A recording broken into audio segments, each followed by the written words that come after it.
Christ Jesus. Because He is our great hope. Siya yung nagbigay ng liwanag po sa atin. And without Christ Jesus, hindi niya tayo maayalis doon sa lilim ng kamatayan. Kaya mga kapatid sa Panginoon, pahalagahan natin ang Diyos sa buhay po natin. The death and resurrections of Christ changed this. Binago ng Lord po itong bagay na ito. Kaya nga po pinakita po dito, ano po, the open tomb removed darkness from death. Kaya nga nung mapansin po nila, nung pumunta po si Maria Magdalena po doon ng isang umaga, madaling araw po, tinignan niya yung pinaglibingan po dito kay Jesus, nakita niya na open tomb na, nakabukas na po yung libingan po ni Jesus. At alam niyo po ba ang ibig sabihin po dito? Ang ibig sabihin po dito, He removed the darkness of death. Ibig sabihin na buhay na po si Jesus through the resurrections of God, through the resurrections of Christ Jesus. Ang ibig sabihin niyan, wala na rin po sa atin yung kapangyarihan ng kamatayan.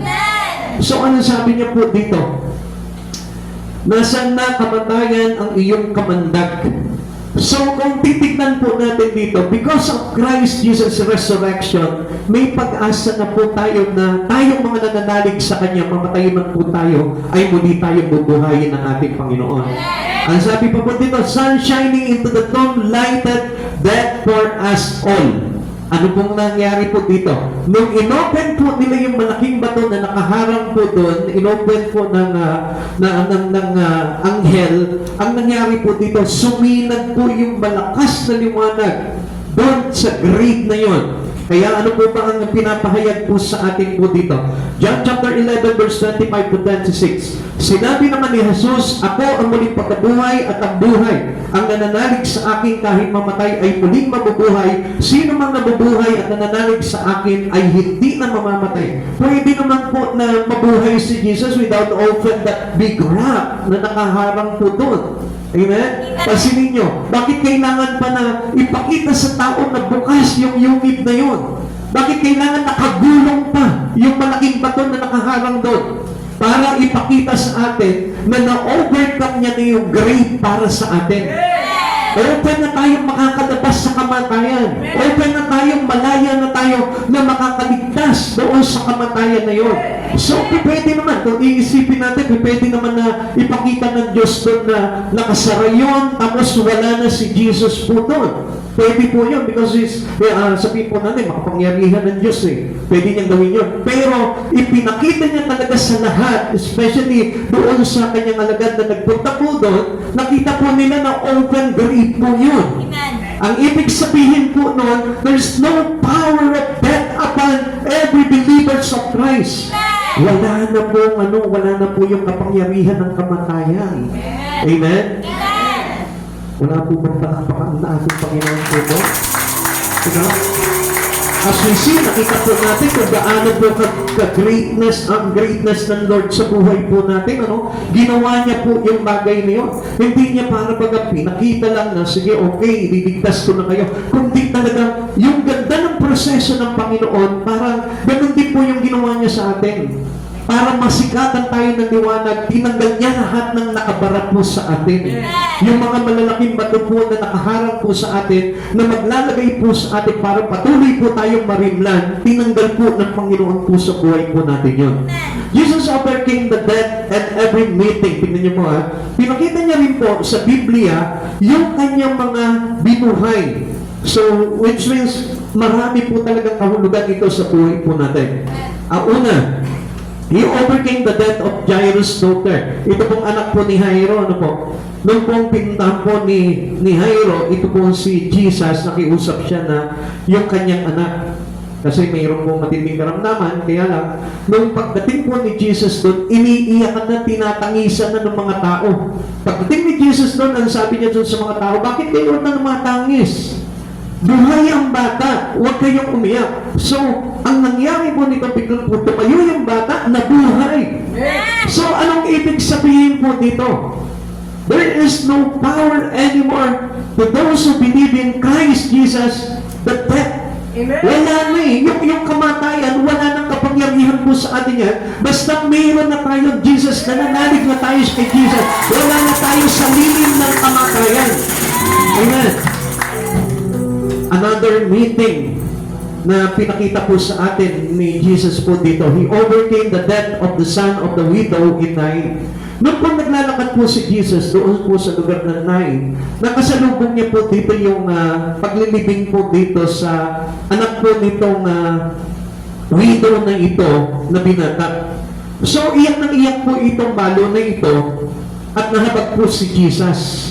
Nawagan niya po yung binata na buhay. So sabi niya po doon sa byuda, sa may balo, sabi niya, huwag ka na manangis, buhay na ang anak mo. So alam niyo po ba, ano pong pinapakita ng Lord dito? Pag si Jesus po nakasalubong mo na, for sure may buhay na tayo. If Jesus touching your life, kapag tayo po ay nakasalubong ni Jesus, hinawakan ka ni Jesus, may buhay ka na. Kaya lang alam niyo, marami pong tao ayaw magpahipo sa ating Panginoon. Nakasalubong na nila ang Panginoon, pero anong sinasabi nila kay Lord? Touch me na. Don't touch me. Amen? Ayaw nilang pahawakan. Kaya marami pong tao, ayaw po nilang pakialaman ng buhay nila ng Panginoon. Pero alam niyo po ba, if we allow Jesus na makagalaw sa buhay po natin, makapag-intervene si Jesus sa buhay natin, magkakaroon po tayo ng buhay.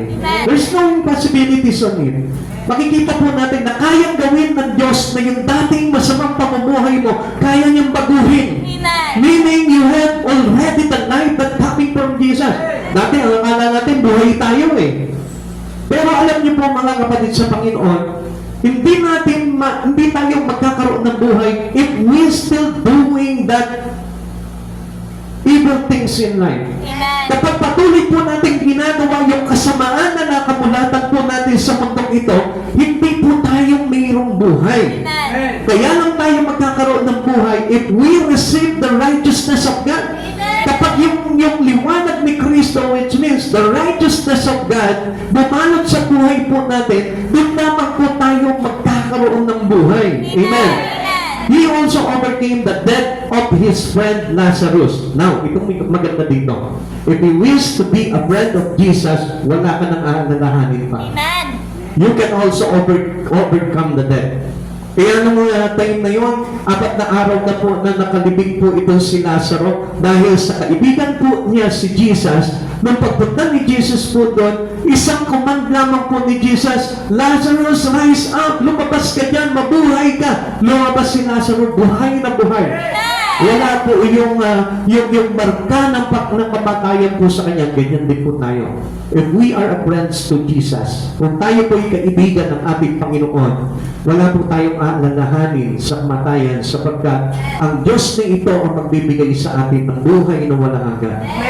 Kaya mga kapatid sa Panginoon, let us keep the light of Christ Jesus in me, in us, sa buhay natin.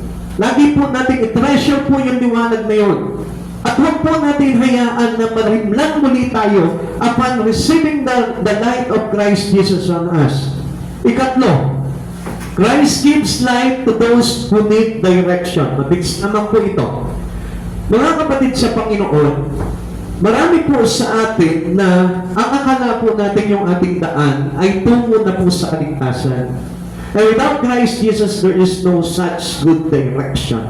Wala tayong talagang tamang direksyon sa buhay po natin. Marami nag-aakala po sila na kahit na wala si Jesus sa buhay po nila, alam nila yung landas na patutunguan po nila. Kaya nga po alam niyo, without Christ Jesus, we stray. Patuloy po tayo maliligaw. We lost. Patuloy po tayo na mawawala sa mundong ito. Kaya nga, it is so important for us having the guidance with the light of Christ. Napakahalaga po ng patnubay ng liwanag ni Kristo sa buhay po natin. Sino po dito yung nakaranas na po na siya po ay nasa isang madilim na lugar na halos wala po siyang makita? Naranasan niyo na po yun? Di ba ang hirap po yung parang kang kumakapa sa dilim o kaya nandun ka sa yung kwarto, nandun ka sa room mo, biglang nag-brown out. Gabi po? Nag-brown out po nun, parang ikaw mismo magkakaroon ka ng fear, di ba? Dahil wala ka talagang makita, wala kang mabanaag, akala mo nabulag ka na. Ang hirap kumilos. Parang ang bigat sa dibdib, parang nakakatakot. Amen? Totoong nakakatakot sa kadiliman. Why? Kasi yung darkness, nire-represent po niyan yung ating kasalanan. At kapag tayo'y namumuhay sa kasalanan po, ang ibig sabihin po niyan, talagang nakakatakot dahil tungo po yan sa kapahamakan. Amen? To guide our feet into the way of peace. Kaya nga po kailangan natin ng ilaw, liwanag ng Panginoon for us to show the direction, the right directions for us. Mahalaga po yun because Jesus is the light of our path. Without Him, we are lost. Mawawala po tayo, maliligaw po tayo. Kaya marami pong tao sa mundo po ito, ang dami pong ligaw. Bakit? Without Christ Jesus. Without this good shepherd. Kung wala po ito pong ating Diyos na nagpapastol sa atin, which is the light of the world, I tell you, hindi natin alam kung saan yung direksyon para maligtas ang buhay po natin. Ang sabi niya po dito, Lucas chapter 1 verse 79, tatanglawan niya ang mga nasa kadiliman at nasa lilim ng kamatayan at papatnubayan tayo na sa daan ng kapayapaan. Ulitin po natin. At papatnubayan tayo sa daan ng kapayapaan. And without Christ Jesus, who will guide us? Hindi po tayo pwedeng akayin ng kapwa natin tao. Especially if they are unbelief to Christ Jesus. Bakit? Ang sabi ng Biblia, hindi pa pwedeng umakay ang bulag sa kapwa niya bulag. Pareha silang mahuhulog sa butas. Now, kapatid sa Panginoon, there is only one guidance. There is only one guiding light. Kailangan natin sa buhay natin, it is Jesus Christ. Kaya nga po, kung wala si Jesus in every word or in every walk of us in this world, maliligaw po tayo. Kaya nga, kailangan sa bawat lakad po natin, sa ating pagtatrabaho, sa ating pag-aaral, o sa mga bagay na ginagawa natin sa araw-araw, you must walk with Christ Jesus. Kailangan kasama mo sa lakad mo ang Panginoon sa buhay mo. Kahit ano yung pupuntahan mo, kailangan kasama mo si Jesus. Because we know na itong mundo po natin na ito, nababalot po talaga ng kasalanan. And without Christ Jesus, hindi po mahirap na makomport po muli tayo into sin. Hindi na pwede na hindi tayo makompromise ulit sa sin. Kaya nga, with Christ Jesus, we are covered by His protection. Hindi na po tayo maaapektuhan ng mga bagay na masama dito sa mundong ito with Christ Jesus. Kaya lagi natin tatandaan, kailangan sa bawat paglakad po natin sa buhay, kailangan nandun si Jesus. Because He is our directional. Siya po yung nagdadirect ng buhay po natin. Walking through this dark world, we need guide. Kailangan po talaga. Huwag kang nalakad mag-isa lang. Diba, mostly makikita po natin, lalo na yung mga kabataan, gusto nila, nagsosolo lang sila sa buhay. Minsan parang ayaw na nga nila magpapagayad po sa mga magulang nila eh. Pabihan nyo na ako, malaki na ako, may edad na ako, alam ko na ginagawa ko. Pero alam nyo, even tayong mga magulang, kailangan pa rin po natin ng guidance. Kaya lang this time, ang kailangan tayo po yung ginagabayan mismo ng ating Panginoon sa Kristo. Kaya nga, alam niyo, pag si Kristo na po mismo ang naging guidance po natin sa buhay po natin, malayo na po tayo sa kapahamakan. At malabo na po na mapahamak ang ating buhay as we receive the light of Christ Jesus as our guiding light. Mga kapatid sa Panginoon, unawain po natin mabuti ito. Napakahalaga po nito sa buhay po natin. Ang tanong po sa atin dito, what does the birth of Christ means to you? Ano po ba ang kahalagahan sa iyo ng kapanganakan ni Jesus para sa iyo? Kapatid sa Panginoon, this is not all about material things. Hindi ito dahil sa mga bagay lamang. Hindi ito dahil sa pera. Hindi ito dahil sa magagandang ilaw, magagandang gifts, magagandang Christmas tree, o mga decoration na nakikita po natin sa bawat tahanan. It is not all about. It is about our salvation. It is about the light that visited us. Yung pong liwanag mula sa kalangitan na dumalaw sa ating karimlan.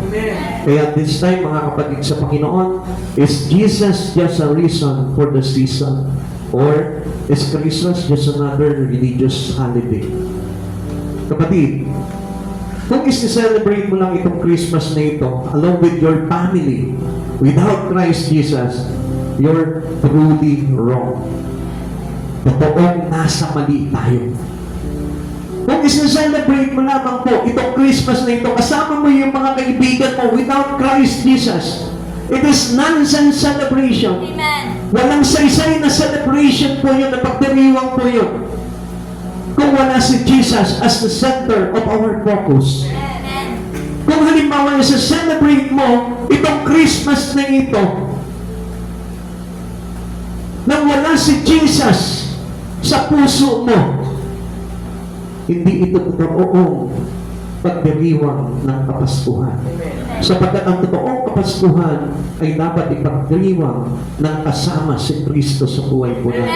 Supposed to be, mga kapatid sa Panginoon, this season dapat po punong-puno po ang mga churches na mga nagpupuri sa Panginoon.